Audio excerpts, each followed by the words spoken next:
CIET-NCERT द्वारा प्रस्तुत है कक्षा 3 की हिंदी की ध्वनि पाठ्य पुस्तक वीणा। अध्याय 9 प्रकृति पर्व फूलदेई। पृष्ठ 73। मिलकर पढ़िए। जानकी बहुत ही प्रसन्न थी। कल वह अपने सभी मित्रों के साथ फूलदेई पर्व के लिए जाएगी। अगले दिन इसकी ईजा यानी माँ ने उसे सुबह सुबह उठा दिया। नहा धोकर अपनी छोटी डलिया हाथ में लिए फूल चुनने के लिए वह निकल गई। आंगन में पहुंचते ही उसने हेमा, गीता, राधा, बीर, गोविंद और मनोज को पुकारा। सब हाथ में छोटी छोटी डलिया लेकर जंगल की ओर निकल पड़े। फूलदेई उत्तराखंड का एक प्रसिद्ध त्योहार है। ये त्योहार बच्चों द्वारा मनाया जाता है, इसलिए इसे बाल पर्व भी कहा जाता है। यह चैत्र मास की संक्रांति के दिन मनाया जाता है। चैत्र माह हिंदू नववर्ष का पहला महीना होता है। पृष्ठ 74। फूलदेई वसंत ऋतु के आगमन का प्रतीक है। चैत्र ऋतु आते ही ऊंची ऊंची पहाड़ियों से बर्फ पिघलने लगती है। सर्दियों के ठंडे दिन बीत जाते हैं। उत्तराखंड के सुंदर पहाड़ फूलों से लद जाते हैं। जानकी और उसके मित्रों ने बुरांस, फ्योंली अपनी छोटी छोटी डलियों में इकट्ठे कर लिए। अब ये टोली, जिसे फुलारी कहा जाता है, हर घर के मुख्य द्वार की देहली पर रुकती, अक्षत और फूल डालती और गाती जाती। फूल देई क्षमा देई दैनी द्वार भर भकार, ये दैनी के बारंबार नमस्कार फूले द्वार। पृष्ठ 75। इसका अर्थ है आपकी देहली फूलों से भरी रहे, मंगलकारी हो, सबको क्षमा प्रदान करें, सबकी रक्षा करें, देहली और घर में समृद्धि बनी रहे, सबके घरों में अन्न के भंडार भरे रहें। सभी घरों में फुलारी के आने की तैयारी की जाती है। घरों को पूर्णतः स्वच्छ करके देहली को गोबर मिट्टी से लीपकर तैयार किया जाता है। फुलारी जब गाकर अपना आशीर्वाद देते हैं तो हर घर से उन्हें चावल, गुड़ और भेंट के रूप में पैसे दिए जाते हैं। जानकी और सभी मित्र दिन भर देहली पूजकर बहुत थक गए थे, पर वे बहुत प्रसन्न थे। इस तरह फूलदेई का त्योहार उत्तराखंड के अलग अलग क्षेत्रों में 8 दिनों से लेकर महीने भर तक चलता है।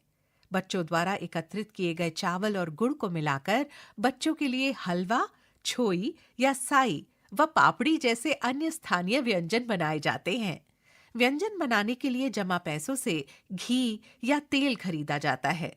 व्यंजन को सब एकत्रित होकर और मिलकर खाते हैं। फूलदेई बच्चों को प्रकृति प्रेम और सामाजिक सद्भाव की सीख बचपन से ही देने का पर्व है। ये त्योहार लोकगीतों, मान्यताओं और परंपराओं से जुड़ने का एक अच्छा अवसर प्रदान करता है। ये प्रकृति तथा संस्कृति से जुड़े रहने की प्रेरणा भी देता है।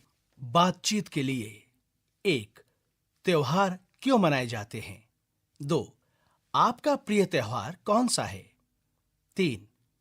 आप अपना प्रिय त्योहार कैसे मनाते हैं? 4. वसंत ऋतु के आगमन पर भारत में मनाए जाने वाले त्योहार कौन-कौन से हैं? 5. उत्तराखंड के कुमाऊं क्षेत्र में माँ को इजा कहकर पुकारते हैं। आप अपनी माँ को क्या कहकर पुकारते हैं? पृष्ठ 76। सोचिए और लिखिए। 1. फुलारी किसे कहते हैं? 2. फुलारी को मिले चावल और गुड़ से क्या-क्या बनाया जाता है? 3. फूलदेई को बाल पर्व क्यों कहा जाता है? 4. फूलदेई पर्व बच्चों को प्रकृति से कैसे जोड़ता है? भाषा की बात। यहाँ पर दिए गए चित्र में शिक्षक पूजा से प्रश्न पूछ रहे हैं। पूजा उत्तर देते हुए अपने और मित्रों के बारे में बता रही है। इन दोनों उदाहरणों में पूर्ण विराम, अल्प विराम और प्रश्नवाचक चिन्ह का प्रयोग किया गया है। तुम कौन हो?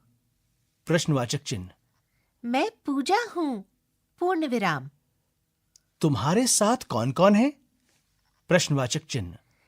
मेरे साथ मेरे मित्र अंजलि, अल्प विराम, मयंक और निखिल हैं।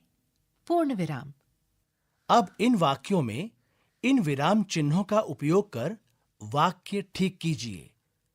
गरिमा को फल खाना बहुत पसंद है। वो अपने मित्र गौरव, दीपक, ममता और नवजोत को भी फल खाने की सलाह देती है। क्या आपको भी फल खाना पसंद है? पृष्ठ 77। पता कीजिए। 1. फूलदेई वसंत ऋतु यानी मार्च अप्रैल में मनाया जाने वाला त्योहार है। ऐसे ही शरद ऋतु सितंबर से अक्टूबर और हेमंत ऋतु नवंबर से दिसंबर में मनाए जाने वाले त्योहारों की जानकारी खोजिए और लिखिए। दशहरा, रिक्त स्थान, रिक्त स्थान, रिक्त स्थान, रिक्त स्थान। हमारे अवकाश। 2. आपके विद्यालय में मिलने वाले अवकाशों की जानकारी प्राप्त कीजिए और ऋतुओं के आधार पर नीचे दी गई तालिका में लिखिए। पहला भाग अवकाश, दूसरा भाग कब से कब तक, तीसरा भाग कितने दिनों तक। अवकाश, ग्रीष्मकालीन अवकाश, कब से कब तक, रिक्त स्थान, कितने दिनों तक, रिक्त स्थान। शरदकालीन अवकाश, कब से कब तक, रिक्त स्थान, कितने दिनों तक, रिक्त स्थान। शीतकालीन अवकाश, कब से कब तक, रिक्त स्थान, कितने दिनों तक, रिक्त स्थान। पृष्ठ 78। आइए अपना घर सजाएं। 3. फूलदेई के दिन घरों को स्वच्छ करके मुख्य द्वार की देहली को गोबर मिट्टी से लीपकर तैयार किया जाता है। आप अपने घर को त्योहारों के लिए सजाने हेतु किन किन वस्तुओं का प्रयोग करते हैं? रिक्त स्थान, मेरी कलाकारी। 1. फूल, आम और अशोक के पत्तों से या अन्य किसी भी वस्तु के उपयोग से सुंदर तोरण बनाइए। यहां पर 6 तोरणों के चित्र हैं। पृष्ठ 79। कल्पना कीजिए। 1. मधुरानी एक दिन उद्यान में गई। वह बहुत प्रसन्न थी। वहां उसे मिली सूरजमुखी बहन और सूरज मामा। सोचकर लिखिए वे तीनों आपस में क्या बातचीत कर रहे होंगे। यहाँ सूरजमुखी, मधुमक्खी और सूरज के चित्र हैं। साथ ही उनकी बातचीत के लिए रिक्त स्थान भी दिया गया है। आइए जानें। बुरांस के फूल लाल रंग के होते हैं जो गर्मी के मौसम में आते हैं। ये दिखने में बहुत सुंदर लगते हैं। इनका उपयोग दवाई बनाने के लिए किया जाता है। ये हिमालयी राज्यों में बड़ी संख्या में पाया जाने वाला वृक्ष है। व्योली के फूल वसंत के आगमन की सूचना देते हैं। पीले रंग के होने के कारण इनका नाम व्योली रखा गया है। ये पहाड़ों की सुंदरता के प्रतीक हैं। ये भी औषधीय गुणों से भरपूर होते हैं। पृष्ठ 80। इकाई 3। आओ खेलें। पढ़ने के लिए।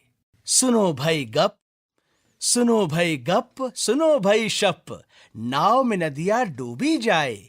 चींटी चली बाजार को, नौमन मल के तेल। ईंटें 2 बगल में ले ली, सिर पर धर ली रेल।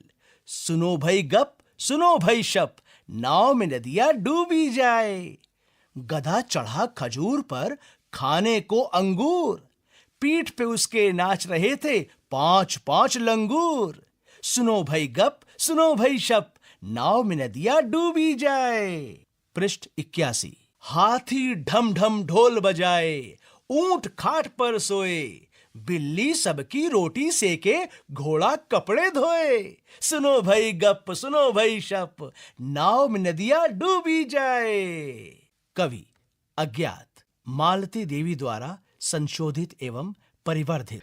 अभी आप सुन रहे थे कक्षा 3 की हिंदी की ध्वनि पाठ्य पुस्तक वीणा। वाचन स्वर प्रवीण शर्मा और ऋचा सयाल। ध्वनियांकन मयंक कुमार। निर्माण सहयोग चेतना शर्मा। निर्देशन एवं निर्माण विमलेश चौधरी तथा प्रस्तुति CIET NCERT नई दिल्ली, भारत।